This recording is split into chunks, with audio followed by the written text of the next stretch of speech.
Hello समोमिना sunrising taurus. तो ये reading होगी आपकी जून 2023 के लिए। इस रीडिंग में मैं आप लोगों के लिए जून 2023 की पास्ट प्रेजेंट और फ्यूचर की एनर्जीज देखूँगी। ये भी याद रखिएगा कि रीडिंग जनरल है, तो जितना रेजोनेट हो आप उतना ले सकते हैं, बाकी आप छोड़ सकते हैं। तो इस मंथ आप लोगों की ओवरऑल एनर्जी में है कि किसी टाइप की टॉक्सिसिटी है, आप लोगों के अराउंड कोई ऐसा पर्सन है जो टॉक्सिक है, या तो फिर आपकी कुछ ऐसी आदतें हैं जो ठीक नहीं हैं, या तो फिर कोई आप पर या आप किसी पर को डिपेंडेंट है इमोशनली, फिजिकली, फाइनेंशियली। तो या तो फिर कोई कैजुअल कनेक्शन में है, किसी टाइप की टॉक्सिसिटी है जो सही नहीं है, जो रिलेशनशिप्स के लिए, मेंटल हेल्थ के लिए ख़राब है। वो रिलेशनशिप भी हो सकती है, कोई चीज़ भी या सिचुएशन भी हो सकती है, कोई आदत भी हो सकती है, कुछ ना कुछ है जो टॉक्सिक है। हो सकता है आप किसी लियो, कैंसर, स्कॉर्पियो, पाइसिस वगैरह से डील कर रहे हो, या कैप्रिकॉर्न भी हो सकते हैं वो पर्सन। वैसे तो आपके पर्सन का साइन कोई सा भी हो सकता है। मुझे दिख रहा है जिसमें आप लोग इंटरेस्टेड थे उनकी तरफ से सिचुएशन क्लियर नहीं है, उनकी तरफ से सिचुएशन क्लियर नहीं है कि वो आपके साथ क्या चाहते हैं, उनके इंटेंशंस क्या हैं। आपको लग रहा है कि जितने लविंग केयरिंग रिलेशनशिप या कनेक्शन आप लोगों का पहले हुआ करता था, अब वैसा नहीं रहा है। अब को डिपेंडेंट हो गया है कि ज़रूरत के लिए साथ है, नहीं तो आपका फीलिंग्स वगैरह इन्वॉल्व नहीं है इस कनेक्शन में कि दूसरे पर्सन की केयर करे या लविंग एनर्जी हो। इस वजह से हो सकता है आपको रिजेक्शन फील हो रहा हो, और यही चीज़ हो सकता है टॉक्सिक हो इस कनेक्शन में। तो ये आपकी एनर्जी भी हो सकती है, जिनसे आप डील कर रहे हैं उनकी एनर्जी भी हो सकती है। तो जैसे रेजोनेट हो आपसे वैसे आप ले सकते हैं। तो टॉरस, इस मंथ आप लोगों का चैलेंज है, किसी टाइप का सीक्रेट है, या तो आपको अपने इमोशंस हिडन रखने हैं, अपनी प्लानिंग सीक्रेट्स वगैरह हिडन रखने हैं, या तो कुछ है जो आपको पता नहीं है। तो यहाँ पर मुझे क्लैरिफिकेशन में दिख रहा है कि अगर आप विक्ट्री चाहते हैं किसी भी सिचुएशन में, तो आपको कम्प्लीटली डिस्कनेक्ट होने की ज़रूरत नहीं है, गायब होने की ज़रूरत नहीं है। ख़ास तौर से अगर किसी आप ऐसे रिलेशनशिप या सिचुएशन में हैं जो कि कंसिस्टेंट नहीं है, इनकंसिस्टेंट है, अगर किसी स्पेसिफिक पर्सन से डील कर रहे हैं, वो आपकी लाइफ में आते जाते रहते हैं, बार बार ब्रेकअप फिर रिकन्सिलेशन होती है, इस टाइप का अगर कनेक्शन है और आप नहीं रहना चाहते इस कनेक्शन में, मतलब अनकंसिस्टेंसी नहीं टॉलरेट करना चाहते आप लोग, फिर भी आप सक्सेस चाहते हैं, तो यहाँ पर जो आप लोग का चैलेंज है वो ये है कि आपको कम्प्लीटली डिसअपेयर नहीं होना है एक सिचुएशन से, वहीं रहना है, आपको अवेलेबल रहना है। थोड़े मिस्टीरियस रहिए, भले अपनी फीलिंग्स इंटेंशंस वगैरह नहीं बताइए, सामने वाले बंदे को अपने बारे में सब कुछ नहीं बताइए, खुद के इमोशंस को कंट्रोल करने की कोशिश कीजिए, लेकिन डिसअपेयर भी नहीं होइएगा। थोड़ा सामने वाले बंदे को भी देखिए कि वो क्या कर रहे हैं और वो क्या चाह रहे हैं। हो सकता है कुछ ना कुछ हिडन हो आपसे, जो हो सकता है इस मंथ आपको पता चले, और अगर आप गायब रहे तो आपको हो सकता है वो सीक्रेट ना पता चले, या पता ना चल पाए जो आपको पता होना चाहिए, या कोई बात जो आपसे हिडन है। तो अगर आप ये सक्सेस चाहते हैं, यहाँ पर आप चाहते हैं जानना जो कुछ भी आपसे छुपा है, तो आपको थोड़ा अवेलेबल रहना पड़ेगा, भले ही ये कनेक्शन थोड़ा इनकन्सिस्टेंट है। चैलेंज तो ये है आपका। अब यहाँ रिसेंट पास्ट में मुझे दिख रहा है कोई बहुत ज़्यादा डिप्रेस्ड है, ओवर थिंकिंग कर रहा है किसी सिचुएशन के बारे में, क्योंकि उसको सामने वाला बंदा वही ऑफ़र दे रहा है, वही पुरानी ऑफ़र दे रहा है जो हमेशा से देता चला आया है। दूसरा बंदा कुछ न्यू चाह रहा है, और उनके जो पर्सन है वो उनको सेम ऑफ़र दे रहे हैं। आप अपने हिसाब से रेजोनेट कर सकते हैं कि कौन है यहाँ पर किस सिचुएशन में।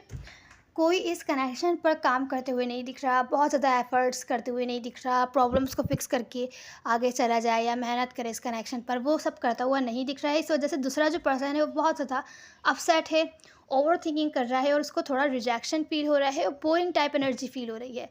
उसको रिजेक्शन ऐसा फील हो रहा है कि ये जो है मेरे साथ आगे नहीं चलना चाहते, कि शायद वो मुझ में इतना इंटरेस्टेड नहीं है, तो ऐसा वाला रिजेक्शन उनको फ़ील हो रहा है। ओवर थिंकिंग कर रहे हैं, बहुत ज़्यादा मेंटल हेल्थ पर असर पड़ता हुआ दिख रहा है। रिसेंट पास्ट में कोई बिल्कुल भी खुश नहीं है कि सामने वाला बंदा उसके साथ इस कनेक्शन पर एफर्ट्स नहीं कर रहा है, और मेहनत नहीं करते हुए दिख रहा है। ये आप भी हो सकते हैं, जिनसे आप डील कर रहे हैं वो भी हो सकते हैं। तो टॉरस, अब यहाँ प्रेजेंट मोमेंट में मुझे नज़र आ रहा है कि आप ग्रोथ चाहते हैं, आप बहुत ज़्यादा होपफुल हैं कि चीज़ें ठीक हो जाएंगी। हालांकि हो सकता है आप लोग किसी स्पेसिफिक पर्सन के साथ सेपरेशन में हो, आप अपनी हीलिंग्स पर ध्यान दे रहे हैं, अपनी लाइफ पर ध्यान दे रहे हैं, आपने लव को कुछ टाइम के लिए साइड रख दिया है। लव वगैरह से ब्रेक लिया हुआ है, लेकिन फिर भी आप होपफुल हैं कि आगे चल के चीज़ें ठीक हो जाएंगी। इस टाइम पर आप शायद थोड़ी क्रिएटिविटी कर रहे हैं, या अपने वर्क से रिलेटेड सिचुएशन पर ज़्यादा ध्यान दे रहे हैं, या अपनी हीलिंग्स वगैरह पर ध्यान दे रहे हैं। जो भी कमियां हैं आपके अंदर, आप जान रहे हैं, परख रहे हैं, और उनको सॉल्व करने की, रिप्लेस करने की पूरी कोशिश कर रहे हैं। तो यहाँ पर ग्रोथ मिलती हुई दिख रही है। आप बहुत ज़्यादा होपफुल है कि आगे चल के चीज़ें ठीक हो जाएंगी, स्पेशली जिनके, अगर किसी स्पेसिफिक पर्सन के साथ आप डील कर रहे हैं। मुझे यहाँ दिख रहा है कोई मूव ऑन नहीं हो पा रहा है, आप अपने पर्सन से मूव ऑन नहीं हो पा रहे हैं, आपके पर्सन आपसे मूव ऑन नहीं हो पा रहे हैं। जो कोई भी होपफुल है इस जगह प्रेजेंट मोमेंट में कि आगे चल के चीज़ें ठीक हो जाएंगी, वो मूव ऑन नहीं हो पा रहे हैं, आगे नहीं बढ़ पा रहे हैं। अपनी लाइफ पर ध्यान दे रहे हैं, लेकिन आपसे मूव ऑन नहीं हुए हैं, या आप उनसे मूव ऑन नहीं हुए हैं। इसी कनेक्शन में ग्रोथ चाहते हैं, हालांकि सेपरेशन में हो सकता है आप लोग सेपरेशन में हो, और आप जानना चाहते हो कि क्या आपके पर्सन मूव ऑन हो गए हैं। तो यहाँ पर आंसर आपका मिलता हुआ दिख रहा है प्रेजेंट मोमेंट में कि वो मूव ऑन नहीं हुए हैं। और अगर ये क्रॉस वॉचर्स के लिए है तो वो भी जान लें कि टॉरस जो है मूव ऑन नहीं हुए हैं, हालांकि सेपरेशन में है, खामोश है, अपनी हीलिंग्स पर ध्यान देते हुए दिख रहे हैं। प्रेजेंट मोमेंट में बहुत ज़्यादा होपफुल है कि आगे चल के चीज़ें ठीक हो जाएंगी। नियर फ्यूचर में यहाँ न्यू बिगैनिंग होती हुई दिख रही है। मुझे कोई अपनी इंट्यूशन को फॉलो करते हुए दिख रहा है।